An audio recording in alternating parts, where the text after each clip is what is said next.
son? Yes. You think you can play Up on the Housetop for me? Yeah, I suppose.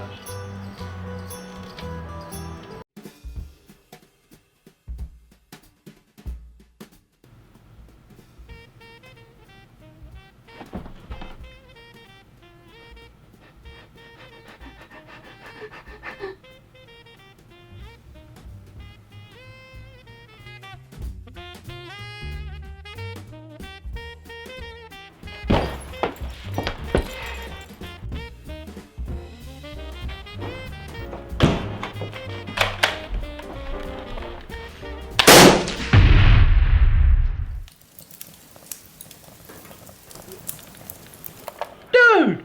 What the hell? I hate that song.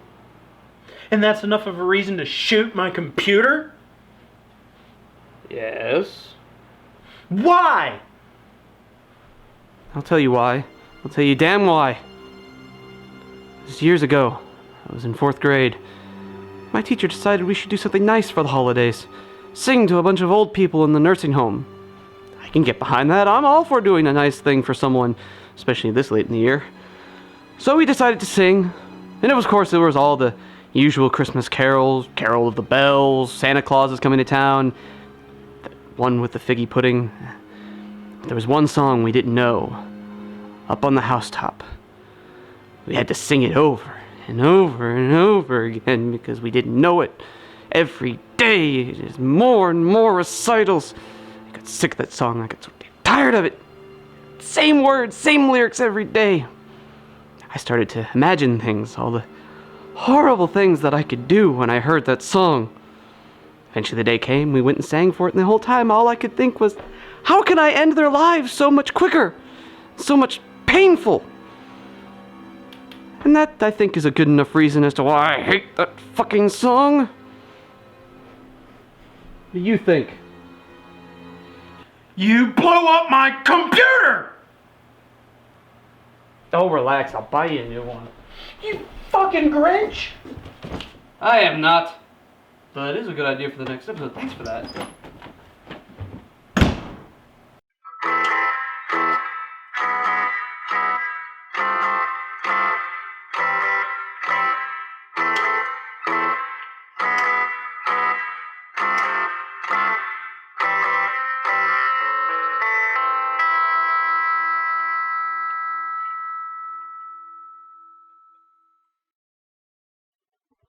Hello and welcome to another episode of Judge a Character. As always, I'm your host, Steve. Well, kids, it's that time of year again. Christmas. That time of year when we set aside our petty differences and we all come together for a common goal. Presents! And, peace on earth and goodwill towards men, all that jazz. It's also a time of the year filled with iconic characters. Characters that are as much a part of Christmas as, say, the decorations or the treats.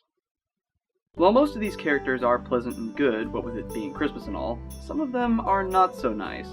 They choose to ignore the Christmas spirit or even outright destroy it with their cynicism and hate, whether that be metaphorically or real. And tonight's character is one of the most famous negative Christmas characters ever, with his name becoming synonymous with the destruction of the holiday. I am of course speaking of that green-skinned, glorious asshole, the Grinch.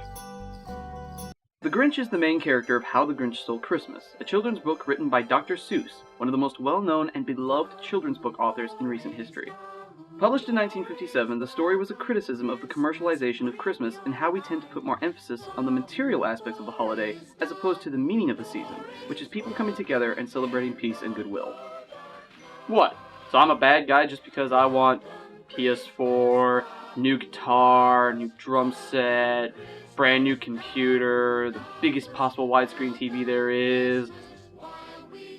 Anyway, since its publication in 1957, the story has become a classic Christmas tale as well as being required reading for fans of Seuss. In addition, the Grinch himself has become a staple character, both around Christmas and within the Seuss universe itself. Would that be called a Seussiverse? Anyway, let's not waste any more time and get right down into what makes the Grinch such a memorable character. And right off the bat, there's the fact that he's a villain protagonist. Quick show of hands, how many of you know what a villain protagonist is? Ooh, that's depressing. Well, it's a good thing I'm here to teach you. The villain protagonist is a character who is the main subject of a work, but is the villain. Basically, instead of following the hero cop, you're following the criminal he's trying to chase down. Easily one of the best examples of this would be Patrick Bateman from American Psycho. A total psychopath if ever there was one, but he's the main character of the story, so he's the one we're following. Huh. You know, if Batman had acted more like Patrick Bateman, The Dark Knight would have ended very differently. I think you and I are destined to do this forever. If you don't shut your fucking mouth, I will kill you. Huh. So that happened. While the villain protagonist concept isn't that new or different, it's still an interesting concept regardless, leading us to the first reason as to what makes the Grinch a memorable character. Stories in which the villain is the main character often tend to end in one of two ways. Either the villain gets his comeuppance, or he goes through a development that changes him for the better. In the case of the Grinch, it's the second option that occurs. At the start of the story, the Grinch is a mean and hateful grump who hates everything about Christmas, including the noise.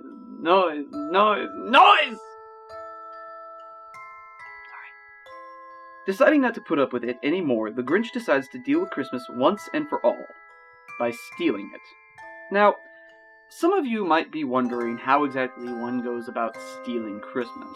Well, this ties back into the whole criticism of the story in regards to the holiday and its commercialization.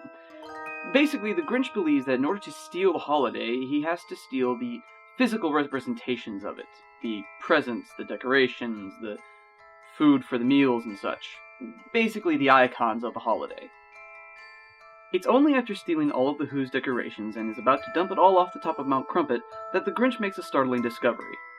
The Who's down in Whoville, despite not having the decorations or presents, are still singing in celebration of Christmas. It's at this point that the Grinch realizes that Christmas isn't about the toys or the decorations. It's more substantial than that. And from there, the Grinch is changed whatever the hell he is. And that's another thing about this character that makes him memorable, his development. The Grinch starts off as a rather flat character, his only defining characteristics being that he's an ass and that he hates Christmas. But as the story progresses and the Grinch comes to his realization, his heart grows and whammo! He's a nice guy, welcome and beloved by all. Character development is always a welcome thing in any media, for any character. Characters who are flat all the time are often not very interesting. The only exception to this is when the character isn't that important to the story, which isn't very often. Characters are meant to be real within the confines of the tale, and real people change and develop over time. As far as personality goes, that's about all I got. The Grinch is a very simplistic character, coming from Dr. Seuss and all. Granted, it works, but it just makes it very difficult to talk about him for a very long period of time. So what else can I say?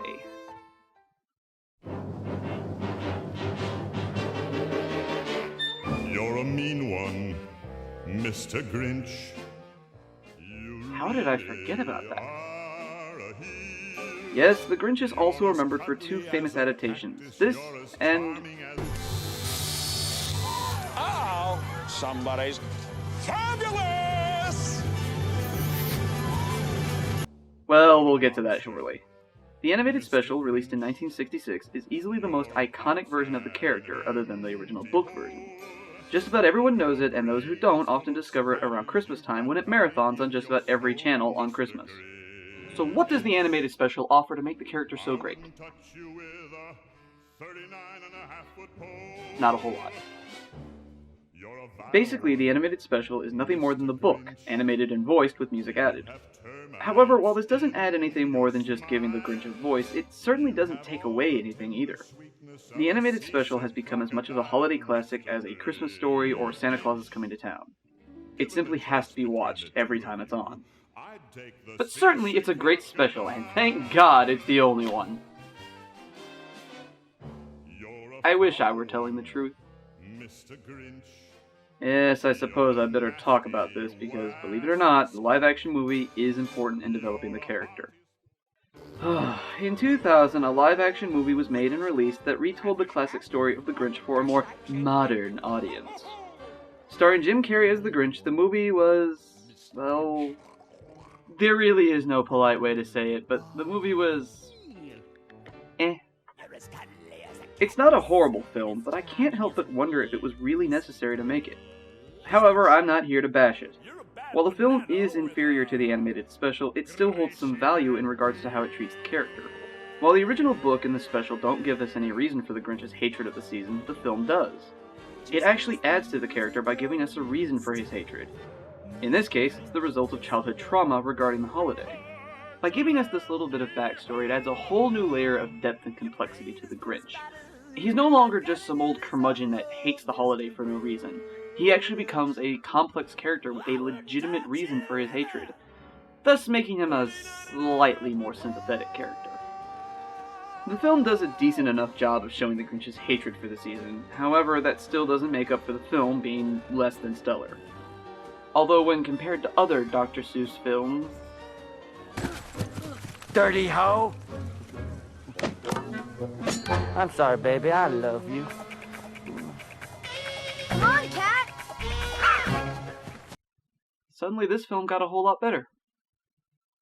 So, yeah, the movie is okay, even if Jim Carrey overdoes it a little. Okay, a lot. So what makes the Grinch such a memorable character? There's good reason that the Grinch has become such an iconic character. He's one of those classic Seuss characters, simple yet effective. Through the Grinch, Dr. Seuss reminds us all what Christmas is really about by showing us what it isn't. Alongside the Grinch, we learn that it isn't about the toys or the decorations. It's about family and friends, and good times for all. I mean, presents are great and all, but without friends and family to share it with, what's the point? While the Grinch is simple, it's enough. He doesn't need to be more complex. I mean, he has to be doing something right to be relevant for half a century, right? Yes, the Grinch is certainly a reminder of what's important this holiday season. Actually, not just the season, but all year round, really. Can't get much more to the point than that. Well, I'm your host, Steve, reminding all of you, stay in character.